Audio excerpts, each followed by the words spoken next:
It's clear that the reviews, the studies, everybody agrees we've got to deal with the permanent in order to get to interim. The discussion about interim sites becoming de facto permanent, that's kind of where we are, unfortunately, around the country, which is a place that I don't think any of us believe is truly acceptable for the long term. We're not the only nation that has nuclear waste to deal with. It's not like this is a case of first impression here. There's been reference, plenty of reference to other nations and how they handle their nuclear waste. Finland and Sweden are held out as good examples of areas where, or countries, where they have deep geologic repository siting. They've got a consent-based approach. Mr. Nesbitt, you mentioned in your recommendations to us that there has to be consent and benefit tied together. What have they been able to do successfully that we should be looking to? Are their geologic formations different than ours, and that's what gives them the leg up? Is it more that they do with a consent base? I'm trying to figure out, by looking to others who have been more successful than we have, what we might learn. And I throw that out to anybody here on the panel. Mr. Nesbitt, and then we'll go to Mr. Fettis. Well, first of all, it's not the geology. The United States is blessed with a vast number of different geologic media which are all suitable for repository development. They have advantages, they have disadvantages, but in a way, it may be a problem that we have so many options available to us. In other countries, they're smaller and they really just have to concentrate on one option. The other thing I'd like to point out is that in those countries that have been successful so far in what you would call a consent-based siting process, they do not have anything that corresponds to the state government in the United States. And that's just the nature of their governmental structure, Sweden and Finland. Mm-hmm. It has been a challenge in the United States siting waste facilities, and typically the hang-up is at the state level. I would actually agree with a lot of what Mr. Nesbitt just said, so I hope the committee notes that one, we call for, in my written testimony, a return to the USGS had started some superb work at looking at the vast, at over 36 states and dozens of places around the country that have potential.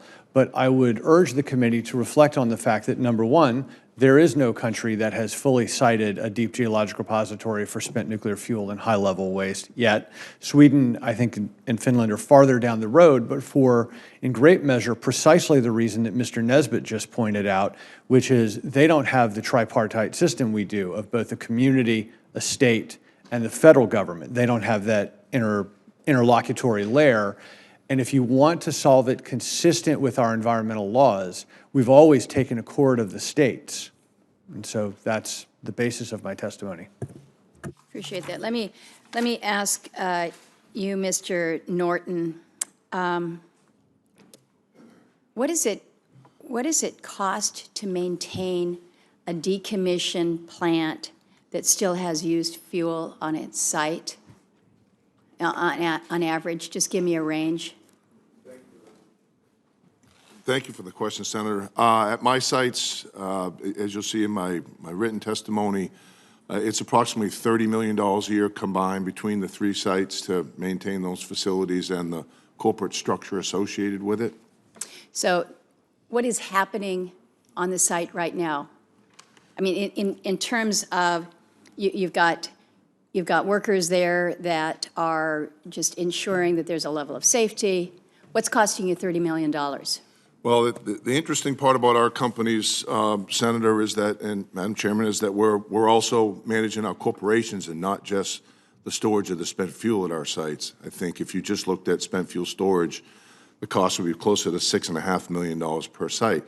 But as the courts have found in our cases, our corporations, single asset utilities, would have gone out of business had the government performed. So not only Right. is our damages including the cost to safely and securely store the fuel, but also to manage our corporations and remain in existence until such time as the government performs. But about 6.5 million Yeah. per site on average. On average. So in order to transport spent fuel canisters, do you anticipate that upgrades will be required to these sites as you look forward?